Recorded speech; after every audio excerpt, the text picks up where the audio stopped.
But I'll keep in mind that the story about the book report, by the fourth grader who was assigned to give a report on Socrates, and he turned in a 3-sentence book report on Socrates, and it went something like this. Socrates was some sort of public official. He talked too much. They killed him. So I just, a couple of things. February 3rd, in less than 2 weeks from now, Tuesday, February 3rd, the governor is going to give her 7th State of the State. Why do I mention that? Because if you remember, 3 years ago in her State of the State in 2006, she said her famous line, "In 5 years we would all be blown away." And clearly, I don't think anyone hoped or expected that when she talked about we would all be blown away in 5 years, that on today, January 22nd of 2009, we would be looking at a 10.6% unemployment rate, the worst rate in Michigan since 1984. I guess none of us hoped or expected that would be the case, but we are being blown away. We've been blown away by $1.4 billion new increase in taxes just 15 months ago. But most importantly, I think, or most sadly, we've been blown away by a lack of leadership on most every single issue. Kindle talked about, and perhaps, and I don't want to step on his toes, and he talked about an urban agenda. At some point we will have to talk about an urban agenda and go to the voters in C, Detroit, Saginaw, Flint, and Pontiac and say quite simply this. The black high school graduation rate across the country is 55%. After 8 years of Democratic leadership in Michigan, it's 42% here. Now, why is it, so out of whack with it's not a good problem to begin with nationally, but it's especially horrendous here when you have Democrats running the state. But I think an agenda that most anyone will understand was whether they live in a city, a suburbanite, or they live in a rural community, is that quite simply we can't afford much more of being blown away by Jennifer Granholm and John Cherry. I think it's great that you have a rebuilding forum tonight, because we do need to rebuild. Importantly, we have to rebuild as a party, but more importantly, much more importantly, where the stakes are much higher, we have to rebuild as a state. We need rebuilding, of course, from the bottom up, but we also need it from the top down.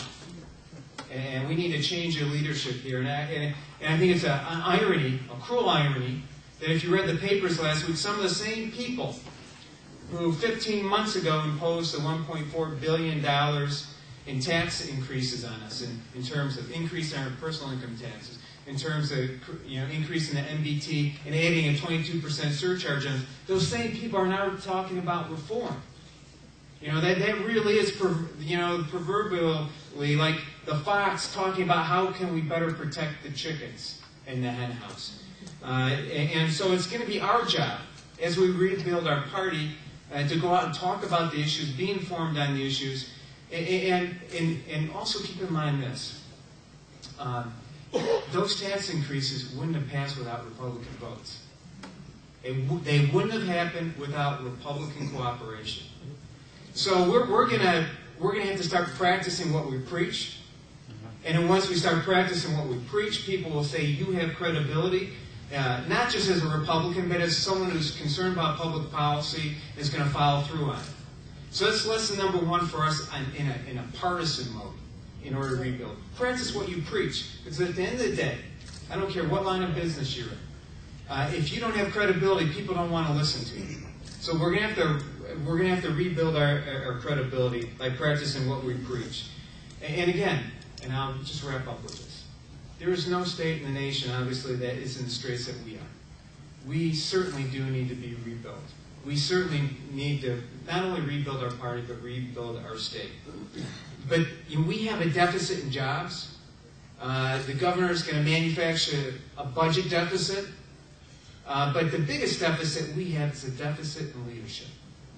And the beautiful thing about that is all of you here coming out on, okay, it's a heat wave of sorts tonight, but coming out tonight are showing that you're leaders for your community.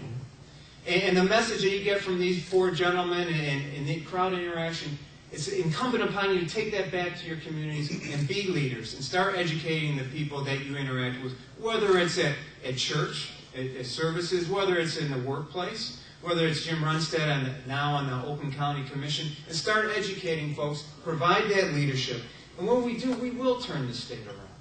We will turn the state around. These are going to be memorable times someday.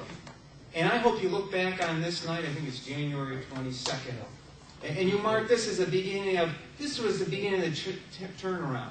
Not just for North Oakland, not just for Waterford, not just for Oakland County, and what happens there, but for our state.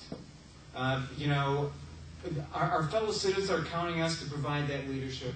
We are capable of providing it. Let's go out and do it, act upon it. And if we do, in 2 years from now, we're not going to be talking about how to rebuild our party.